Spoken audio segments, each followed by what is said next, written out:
I don't think there's anything Mario hasn't done. He's caused car accidents, he's taught people how to type, he's even played a bit of footy with the boys. So turning Mario into an RPG didn't surprise me, but it didn't entice me either. I wasn't a Nintendo kid growing up, so his entire library had eluded me.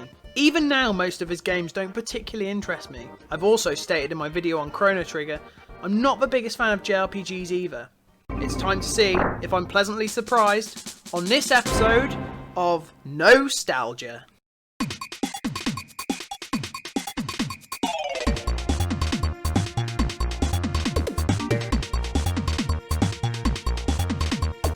Super Mario RPG Legend of the Seven Stars was the love child of Nintendo and the company behind Final Fantasy, Squaresoft.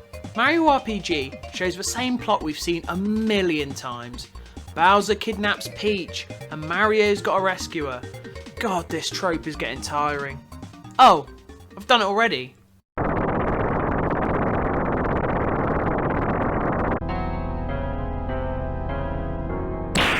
What? A talking sword has plunged into Bowser's castle. Bowser and Peach are nowhere to be found, and a guy called Smithy has taken over. Mario ends up at his house and has to do a lot of jumping and a lot of fighting on his initial quest to find Peach. The enemies that you have to fight do look very familiar. Koopa Troopers, Shy Guys, Goombas, blah blah blah, we've all seen them before. What? A T-Rex and a top hat? I've got to fight a cake? Donkey Kong? Is that you? He probably got chained up for dabbing in Mario Kart.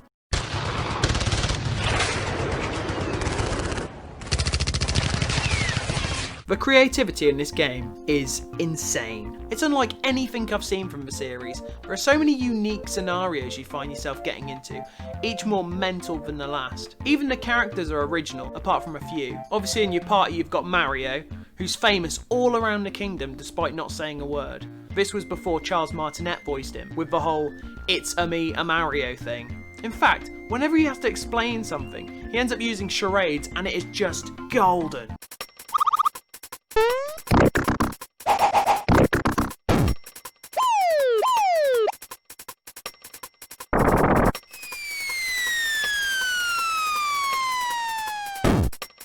So, judging by this, I'm guessing he can low-key shapeshift now?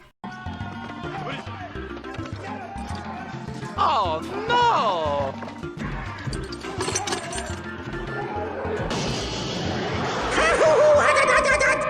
Mamma mia. Mario is your all-rounder. He can jump, throw fire. He's probably the most balanced character as far as combat's concerned. The first member you recruit to your party is Mallow. He thinks he's a tadpole, but he manages to cause rain just by crying. He cries a lot, which is probably because he's actually a massive puff cloud. He's also the best magic dealer in the game and uses some absolutely devastating spells. Probably the most recognisable original character to this game is Geno.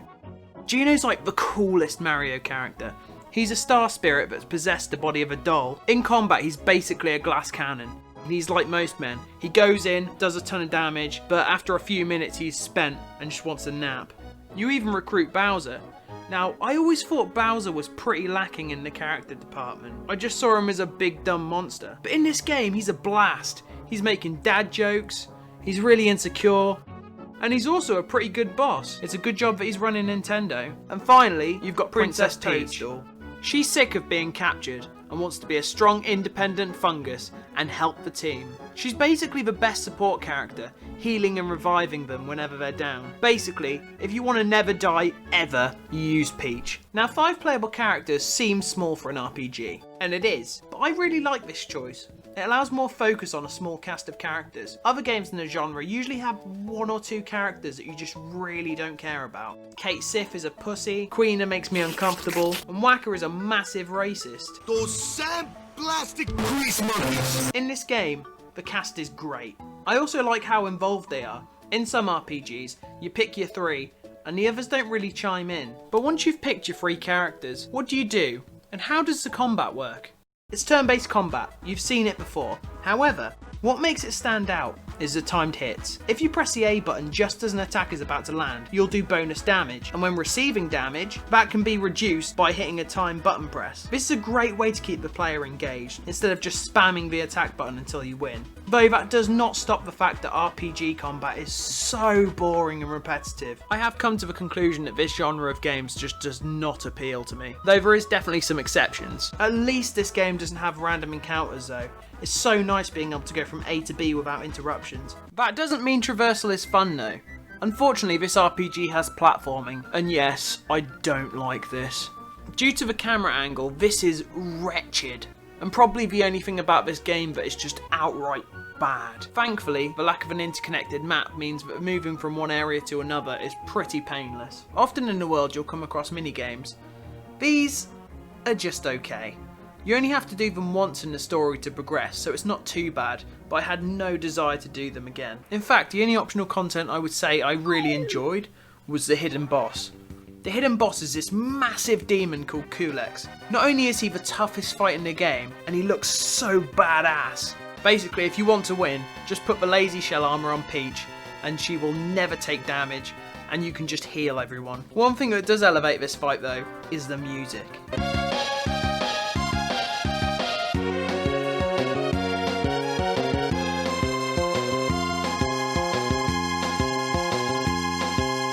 The music of the game is composed by Yoko Shimomura, who later did the music for Kingdom Hearts and the Mario & Luigi series. The latter is somewhat of a spiritual successor to this game. The tracks are great, battle theme just never gets old.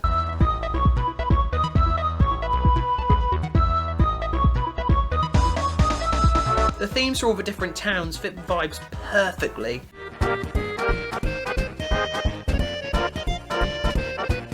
And the final boss music is weird.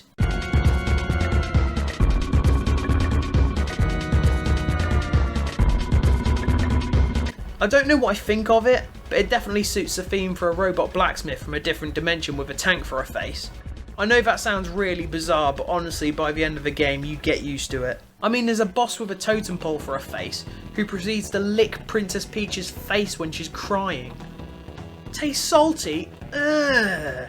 You don't want that guy kissing you. He looks like if Wario got hit by a truck. I win! I win! Oh my god! This game is impeccably paced. It never seems too long until you find the next of the 7 stars, and you never seem to stay in a location for too long before moving on. Though this game did frustrate me at times, more than often I was grinning ear to ear. I can honestly recommend this to fans or non-fans of the genre. And despite not being a fan of the genre myself, I can't wait to play more RPG style Mario games. This game does make me sad however. When it was released, it was overshadowed by Mario 64, and it never really had the limelight, and due to rights issues, we might never see characters like Mallow and Gino again. In fact, the game wasn't even released in Europe, so there's no way I could have played it, even if I did own a Super Nintendo. If this was a game that you missed like me, definitely give it a go. You will not be disappointed. I hope this video was enjoyable, and let me know what you want me to play next.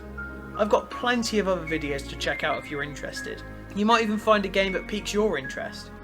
Let's keep these old games alive. I'm gonna go now, and keep searching for the gold in the old.